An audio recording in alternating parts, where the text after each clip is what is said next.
Hey, how's it going, everybody? It's Monday. It's February 27th, and it's a special day today.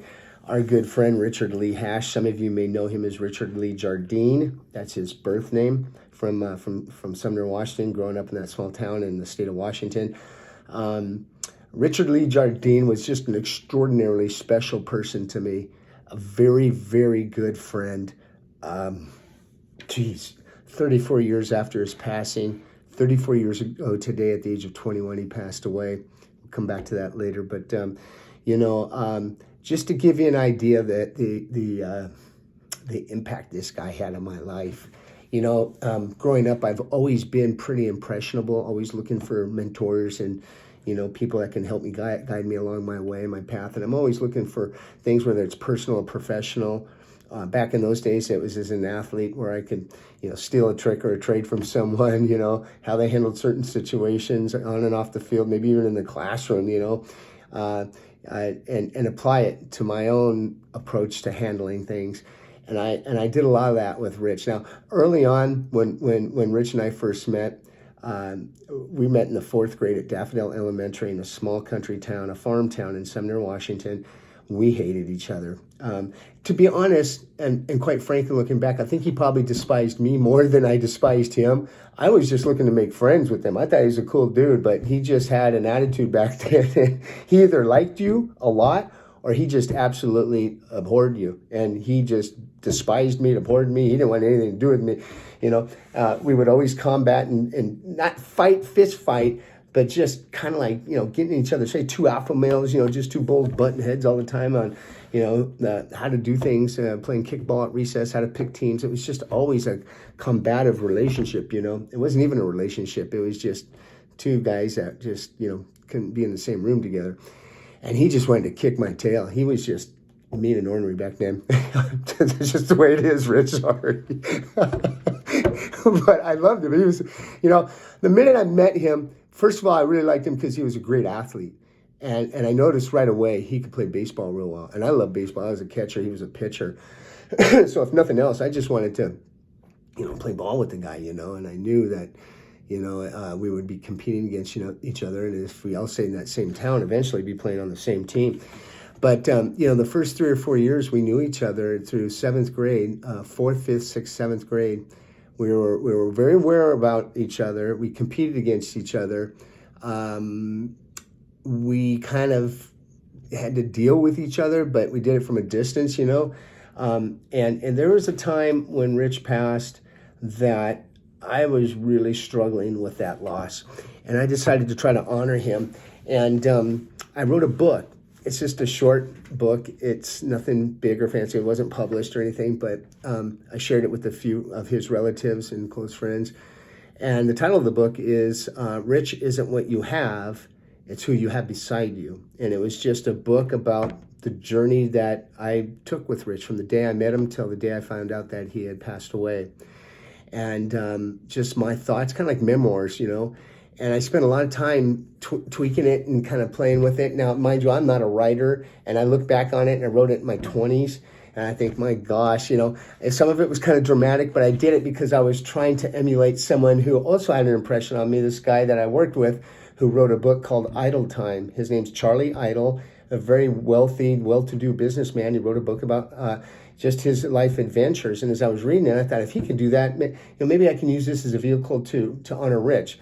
Not to sell or anything like that. It was just a book I wrote, and I kind of kept in my own private files, shared it with his mom. I think maybe his sister and brother got it. But, it was a healing process for me. And I tell you, something I don't think I've ever told anybody on this 34th anniversary of his passing. When we were in junior high in the seventh grade, at the pinnacle of our, it was like Russia and USA button heads. Word got out that he wanted to take me down. He wanted to just stand and just club each other. And, one of the reasons I was in Washington is because, I was getting in a lot of trouble when I was born and raised in California, lived with my dad. I was in fights all the time. I had police showing up at my door because I was bullying kids. It was ugly. Another day, another story. And I was just in the second, third grade, nothing I'm proud of at all. But I had to stop that practice. I had to find a way to harness my anger and quit fighting.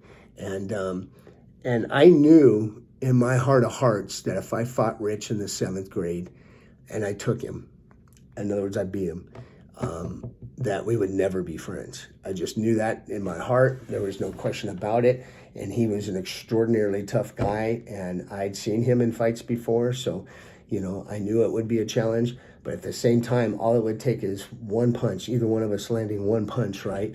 And I knew in my heart it wasn't going to be him landing it on me. I was going to be landing on him. And if that happened, I knew we would never be friends. And that's all I wanted, is just to be friends, you know. And so, you know, I'm telling you some emotional stuff and personal stuff, you know, things I was wearing on my sleeve at the time.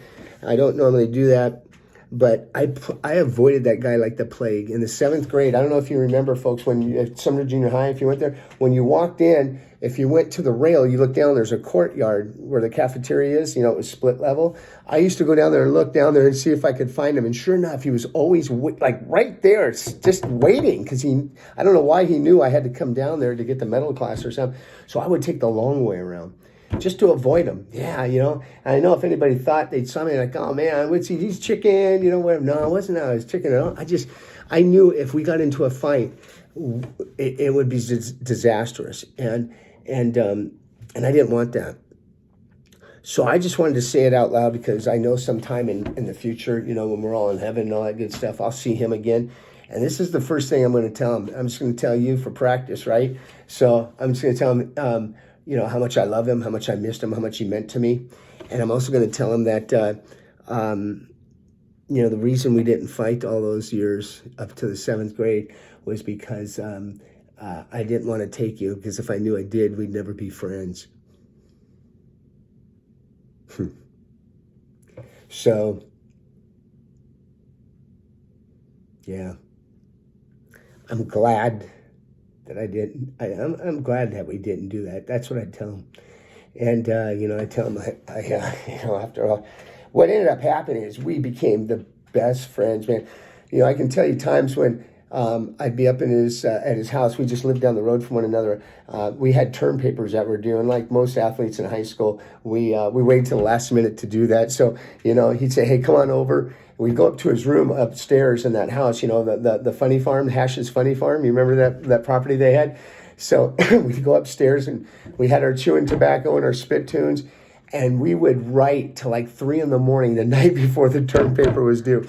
And it was like 20 pages, and, you know, it had to be margin to margin. So we would write like 2 or 3 pages of stuff, whatever the topic is we were writing on. And I'd give him 2 or 3 pages, and he'd give me his 2 or 3 pages.